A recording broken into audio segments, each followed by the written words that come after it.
Turn now at this moment with all your heart and will. Turn and lift up your vision, till this moment when, as does a moth, you begin to thrust out all your energy to break forth from your chrysalis. You have been involved from your birth and infancy within this body womb. Year by year, as you began to look on them as private delights and enjoyments, with no meaning save to give you personal pleasure, this cluster of desires tended to make you more unreflectively assured that the world, which you through your uninstructed desires translated this world of time to be, was all and the whole of reality.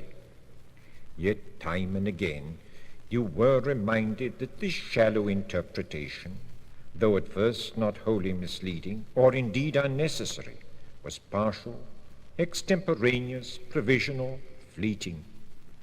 It was a convenience devised for a transition.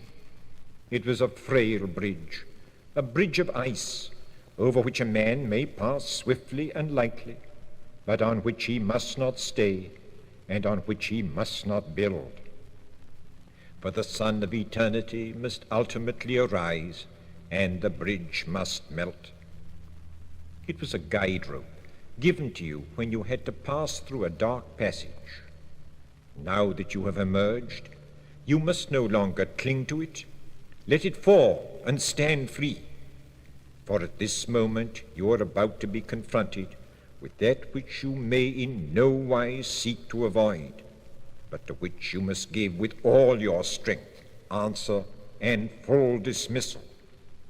Prepare yourself to see, as vividly as at the moment of its doing, all that in your past life you have done. You must gird yourself with all your courage, that you may sustain the ordeal of adjudging every day of your earthly travail. For this is the fate of every spirit that has chosen, achieved, and undertaken to wield the instrument called the human body, who has won the power to enter and possess a physique, and clad in it, pass across this great belt called the middle world.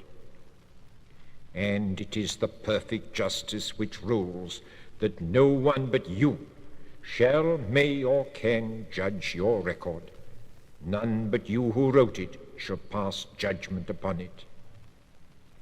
Many times in the sum of years that are past, you have forgotten your true nature, and many times you have been reminded of it by human frustration, by the love of others seeking for light, and by the staunchless witness in the depth of your own heart. Many times passion has palsied your hand, and sloth has clouded your vision.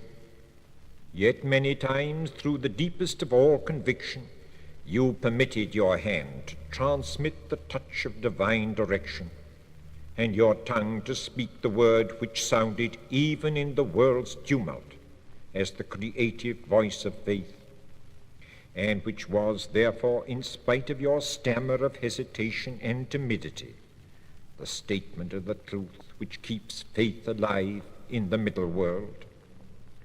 This is the truth and faith which, therefore, by eternal justice, in this hour and instant, in just return, speaks for you and within you, aiding you to remember what you affirmed when you spoke by faith, and what you must now again affirm and hold fast to, the knowledge of who you eternally are.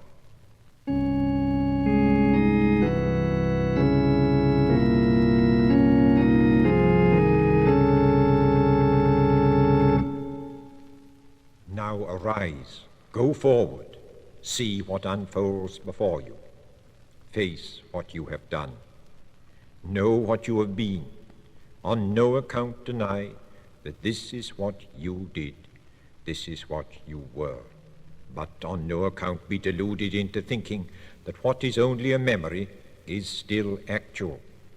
Rather, with alert attention, in the dark tumbling torrent of that human life you have now lived, watch for the darting gleam of your fluctuating but renewed purpose. Keep your eyes on that.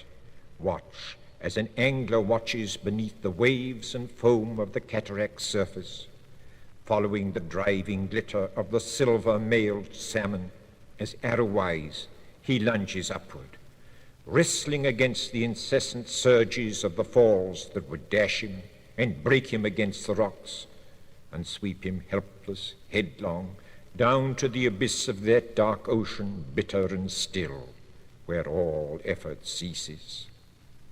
Remember, I, your servant voice, conjure you. I, your very conscience, speak aloud to sustain you. Remember now at this moment that you are double-natured. For to you, human time is still reality, and eternity, which you blindly desire, seems still the arch-enemy and slayer of time. Recall that every moment of this ordeal on which you must now enter, this vigil of those who must live again what they have done, remember and call out to your eternal nature, the shining pillar to which you may hold fast, as round it the abiding axle spin the unwinding skeins and vortices of your past deeds in time. Hear us through this tempest of discharging experience. Hear us as we summon you and call to you by your abiding and everlasting name, by your eternal nature. Now at this hour of your death in time, know that you are immortal. Now at this hour of your death in time, know that you are imperishable. Now at this hour of your death in time, know that you are the unchanging one. As never before, I now charge you, hear my voice, give entire heed to these words that I send toward you with all the strength of truth, with the force of the eternal. Stand fast, stand fast. It is finished, it is finished. Hold firm against the backwash of time. Affirm and know that the due process is ended. Be not like a passenger when the ship on which he has sailed now founders from under him as he nears the shore. Be not clinging to your cabin and its gear. Be not sucked down in the wake of waters that pour in upon it. But like a strong swimmer, stretch forth the arms of your being and strike out with your sure will to the land that awaits you. See and behold, you need not be deluded. The past and the vehicle in which you voyaged through that past has sunken away from you, and your will is bearing you up. Your knowledge-founded resolution is driving you onto that coast towards which all your past voyage was headed. Rise, mount up, excel, for all your voyage till now has been in the dark and on the ocean. Now believe, now know with the deep certainty of your central soul, know with more surety than that power which formed and drove the fetus you were before birth, knew that it would drive and carry you out of the womb into the world of men. Know now that if you will it with all your heart and desire it wholly, what now comes upon you, comes towards you, spreads out to receive you, as the shore spreads and receives him who has gone through the breakers, strode through the final waves, and now mounts up the beach. Know that what now comes upon you, receives you, is your eternal life, is none other than that which you, the uttermost being, need, desire, and are insatiable for. Fling aside every other thought. Cast away any other consideration. Say as I say to you, cry as I cry to you now. He whom I desire above all is above all that I know. Demand unflinchingly this, your supreme need. Declare that what you desire is so beyond evaluation that you are not here to set a price, or to offer resource, or to count the cost. Affirm that anything which could in any way now stand between you and that, whether it be merit or personal will or any sense of selfhood, anything to which you could possibly hold as a personal asset, whereby you might purchase a share in that beatitude, anything of separateness, yes, anything that could let you think of a sharing with that. These things, these thoughts, this last and final consideration of selfhood, you do not offer, you do not tender.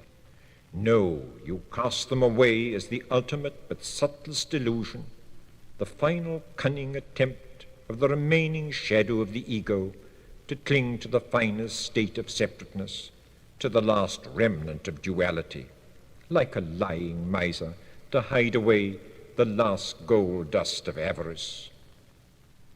Go then, with the velocity of the ultimate desire which abolishes all desire forever. Go with the swiftness of that longing which only reaching out to infinity can fulfill. As melting gold loses its form in the furnace, when the liquid gold passing into a hotter furnace turns to flame, as the flaming gas of gold still further radiated ceases to be gold any more and becomes pure energy, blending in utter freedom with the ultimate energy, so do you now. Drive to the very heart of being. Know as your last thought, your last personal understanding, that only one thing can now hold you back from the blessedness from which there is forever and forever no returning, no relapse. Only one thing can hold you back from the final consummation of all being, and that is if at this moment you can still hesitate, still delay, still fail to rejoice utterly that you are lost forever. For there is not now, nor ever has been, nor ever will be anything other than that. Know this, you who are in the hour of your death, you who have come to where the thread of mortal life is severed, to this moment when the veil of the body falls away from you. Know this, now that you have witnessed and dismissed the instant catalogue of all the past mortal deeds of your body which now lies dead, now that you have faced and disowned its exhalations of action, so that they no longer have any power to ensnare you. Know this, that nothing more now stands between you and the knowledge of whom you eternally are. Know this, and reject with final certainty any other answer to the awful mystery from which you are now lifting the final curtain of protective ignorance. Know this, you are deathless, you are immortal, you are imperishable, you are the one.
nobly born, because you were still held by that last infirmity of noble minds, the desire of the virtuous man to know that he continues in his virtue.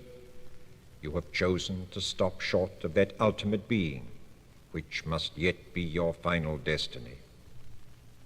But because it was the desire to continue in your virtue which held you back, not the wish for pleasure, not the craving for power, not the need for fame, you have attained to the station of the hero.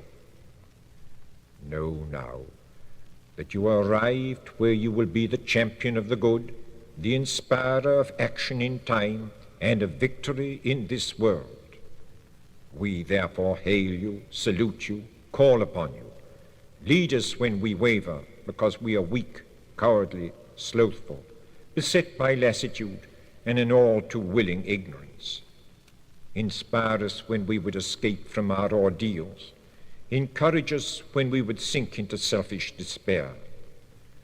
Come back again amongst us, if it appears to you that we, in our travail and conflict, are so sorely in danger of collapse and failure, that you may not abstain from plunging again into our issues. But remember that when you so forsake the height to which you now have risen, and where now you stand, remember then that you must accept failure and tragedy and death. You must call suffering evil and look on doubt as the sin. Recall then who you are, and come not amongst us unless you know that failure cannot affect you, and that the final truth may only be established, not by action but by being, not by performance but by understanding. So we greet you, so we pledge you, so we vow to hold fast in deathless communion with you. For now we too must return to our station, a station far lower than yours. For whereas you may never again be in utter bewilderment, or ever again be unaware of or untrue to the service of that which to us is right and good, we must for the rest of our span be still subject to illusion, weariness, failure of purpose, faltering of will, and doubt of intention. Be close then to heed our call, and to make haste in coming to our aid.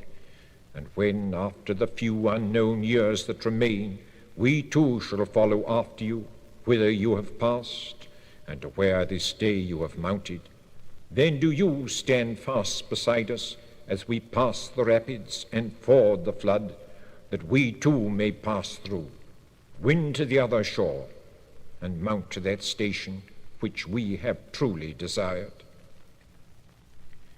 And now, at the end of this rite on your behalf, we would set aside our need and our hope. We would cease to speak to you, the achieved hero, on our own behalf. Now, through us, through this voice, there speaks not this particular person, but that which speaks not, neither does it act, but forever is. As now this heroic way and vehicle of being takes you over, so that never again, while you are at the station to which your desire has led you, will you ever doubt or hesitate or question, but forever will fight for the right and good and drive before you the doubter and hesitant.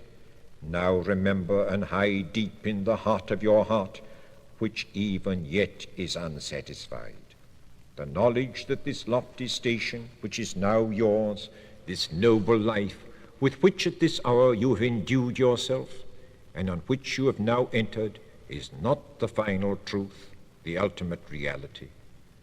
For though you are free of the body and the mists of the mortal brain and the allures of appetite, though you are also beyond the invitations of power, on the offers of reverence and praise, you are still in time. You are still in process and not in completion. You are still in ignorance. And you still know only in terms of our right and good and our not right and not good, our time and its urgencies, our powers and partial understanding, our struggle with that which is to us blind and inert, stubborn and perverse.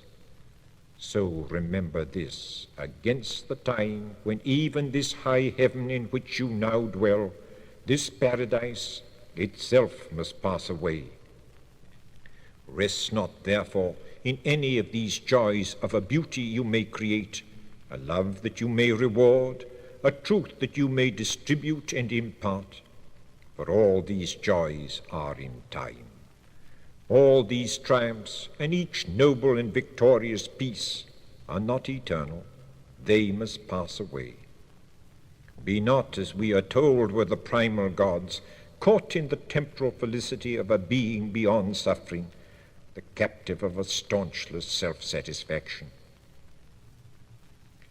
Though through your unexpended desire you still must act only with the detachment which comes with knowing that thereby you are discharging the last motions of the will for action. You are releasing the ultimate traces of the desire for separate existence. Then shall you be ready to accept that there is one, and one only, who does not strive, in whom there is no striving because there is no incompletion, in whom there is no will, for in his timeless being there is no future, and in whose presence there is, ever has been, and ever must be all. Because therefore you are in time, in process, and duality, this noble state into which you have now come will of itself, as did your life in the physical body which you today have discarded here, must of itself pass and come to an end. Therefore now, as we part with you, we conjure you to remind yourself constantly, by question when in the height of victory, that there is a being beyond all victory. There is a being as much above and more powerful than any action, however noble, as the noblest action is above craven surrender, retreat, and betrayal. And at that hour of question, then call out, and let all the power of action that has been in you draw back into that one, as the leaf, having worked in and with the sun, at last, its work finished, permits the essence it was given by the tree to be withdrawn by the tree into itself, and sinks down to the ground, a golden husk, to vanish away. Then once more dying will you arise, and may, if you desire, pass out beyond all will into the changeless, perfect being, that which always is, eternal in the shining ocean wherein all the rivers of time must at last find their end and their fulfillment. Therefore